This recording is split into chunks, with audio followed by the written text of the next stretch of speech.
to make a new type of news. New insights, new styles, and new topics every day. We are News Generation. Making news just for you. It's December 20th here in Seoul. I'm Shin and you're watching News Generation. Joining me in the studio is Choi Ji-hee. Good morning. Good morning. And Cho Yeon-woo. It's great to be back. Now, both are here to speak on behalf of people in their 20s and 30s. As usual, let's start with our news feed, which covers different hashtags and news items that have been trending on social media over the past 24 hours. The number of South Koreans smoking or drinking has been on the rise following the year since the peak of COVID. The KDCA found this trend among some 230,000 adults since most social distancing measures were eased from last year. Those who identified themselves as obese and under stress also went up, showing the irony of how the general level of health among Koreans became poorer despite COVID-19 being tamed. Sea levels in Korea have been rising quickly. The Korea Hydrographic and Oceanographic Agency on Tuesday found that sea levels off the coast of Korea rose by 10.3 centimeters over the past 34 years. In other words, the sea level has risen by an average of 3.03 millimeters every year. And dozens of students filed a lawsuit on Tuesday seeking compensation from the government over what happened last month during what's considered the most important exam in Korea, the nationwide college entrance exam known as Suneung. 39 students demanded over $15,000 in compensation because the ending bell rang 1.5 minutes earlier than scheduled at one of the Suneung sites in Seoul. A teacher accidentally blared the alarm too soon. Now, the school reportedly did give back their test papers to the students during lunchtime to mark down answers to questions they couldn't fill in. But the students claimed that this incident really threw them off their game and discouraged them to even try finishing off the 8-hour test. And back in 2020, a similar incident did happen here in Korea. Test takers and their parents filed a lawsuit against Seoul City when the bell rang 3 minutes too soon. At the time, each student received more than $5,300 as compensation. And based on this news story, you can really tell that Suneung is that important of a test to many here in Korea. But here in the studio, do you guys support the claims made by these students, and can you empathize with what they're going through right now? Right. As a student myself who actually took the Suneung just 2 years ago, I personally have to side with the students when this is the test that they've prepared for 3 years or more in their life. And I remember some of my friends actually when they took the Suneung, making sure that everything was perfect when they took the Suneung, you know, from bringing their own watch to packing the right food even. And when they're against the clock in this high stakes exam, this 1.5 minutes couldn't only be unfair, but also lead to completely different outcomes for these students. And to just add more weight onto how important this test is, I'm aware that business operations, they delay their hour for an hour. Even police are on standby to move all these students who might be tardy to the test center. So we can really tell that Suneung is important. But at the same time, do you also understand that they're requesting for compensation? Well, first of all, this is a very sensitive issue because, like Hyun-woo said, 1.5 minutes or even 3 minutes, which happened a couple of years ago, is huge for these test takers. I mean, they could be using these last few minutes to do a final check on the answers they've marked, and they could feel really anxious if the bell rings a little earlier than they expected. And also, if it's just something that happens in one test center, not all of them together, there could be an issue of fairness as well. That's true. And so I totally agree with the students and understand where this comes from. And asking for compensation, I guess, is understandable. Would it be enough, though? It wouldn't be enough because you can't really, it's not something that you can calculate the value of. Yeah, that's so true. So I think they're asking for the least, but they do need to ask for compensation. And for our international viewers who might not be able to empathize with this, here in Korea, Suneung is so important because it's considered the precursor as to where your future is going to be going. So even the 1 or 2 minutes, though many people might think it's too short of a time, it actually does determine your future, and it seems like that. And in the meantime, that was our news feed for today. We're going to switch gears to our main discussion topic. As we're closer to ending off the year, some of you may be watching our program from outside of your hometown. Instead, you may be enjoying your year-end holiday trip. And speaking of traveling, during this time of the year, Seoul has become a hot travel destination for many. Why? My AI voice secretary will explain how popular South Korea is becoming to tourists. South Korea is becoming a popular travel destination for many across the world. According to DataLab, which reports the number of international travelers that visit Korea, the number of foreigners that visited Korea from January to October surpassed 8.8 million. That was 61% up from the winter of 2019. Experts have attributed the growth in visitors mainly to the easing of COVID-19 regulations. Since the easing of COVID-19 regulations, Korea has bounced back as a popular tourist destination, and Seoul in particular saw an upsurge in tourists. And I hear the city even released a report recently analyzing where exactly most tourists visit and what they do there. So any notable changes we've seen over the years, Gina? Right, so like you said, Seoul City recently released a report. It was the Foreigner Consumption Analysis Report, which analyzed the credit card usage as well as the communication data of foreign visitors to Korea in order to find out where was the most frequently visited places among these people and the overall tourism trend as well in the capital region. Now, the report revealed some significant changes over the years. Firstly, there's been a significant increase in demand to visit the Blue House, the 청와대.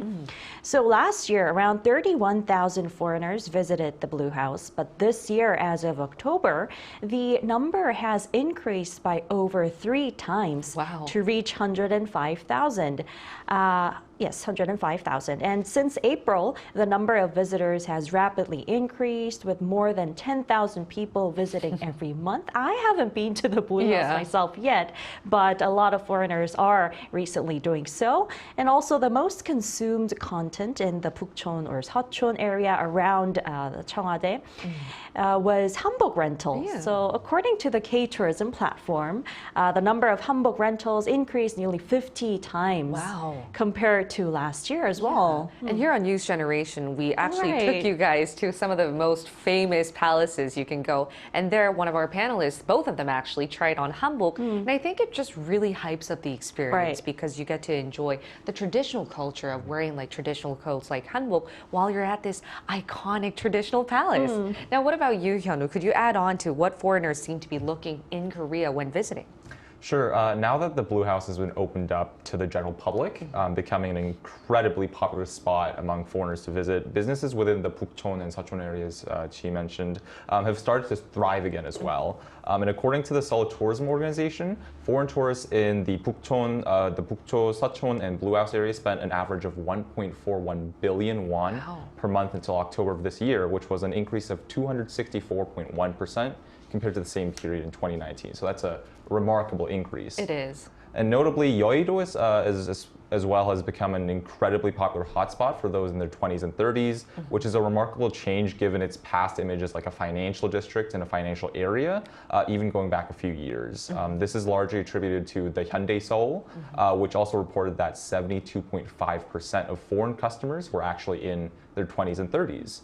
So as you would expect, pop-up stores of popular artists like IVE and New Jeans and the popularity of these trendy Korean fashion brands have helped increase the influx of these young people globally. And looking at my friends as well, the Hyundai Seoul is absolutely a must-visit place. Exactly. I think it's becoming a hot attraction among youngsters, especially during Christmas time. And I think malls in Korea, one of the biggest benefits here is that you can see so many different ornaments and all decorations based on different holidays of the year. And you guys already briefly mentioned some popular places a lot of foreigners may visit during this time of the year. But why don't we specifically look at Seoul? Where in Seoul did foreigners visit most? Right. So recently there was another report. It was a telecommunication data report that was conducted for this October, and it has revealed that popular tourist sites such as ancient palaces are no longer the only spots frequently visited by foreigners.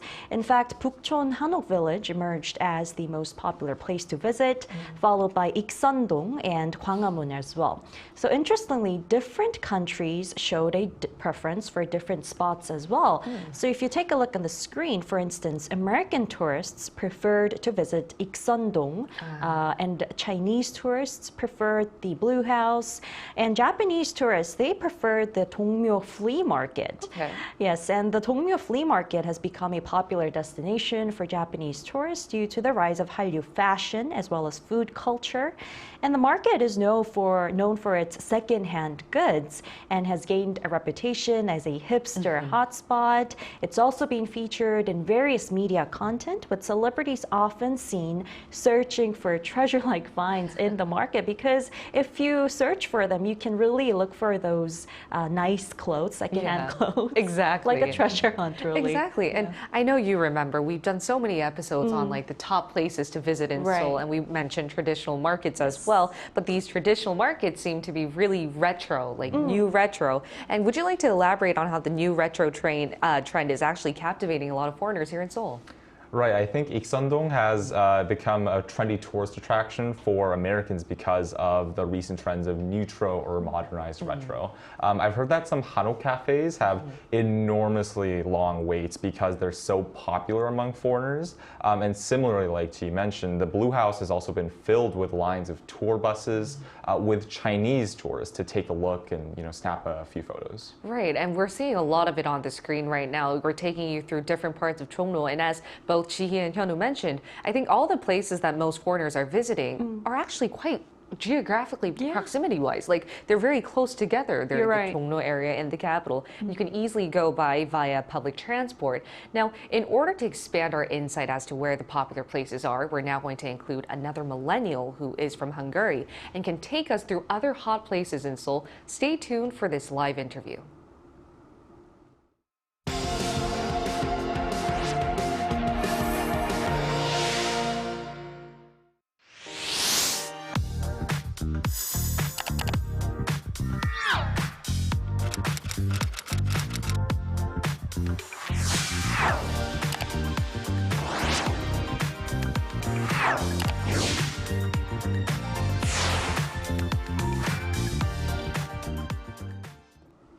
We're now going to include a fellow millennial from abroad in our talks. It's Saba Soke, who's also a global young ambassador for Korea's Toksugung Palace. Welcome, Saba.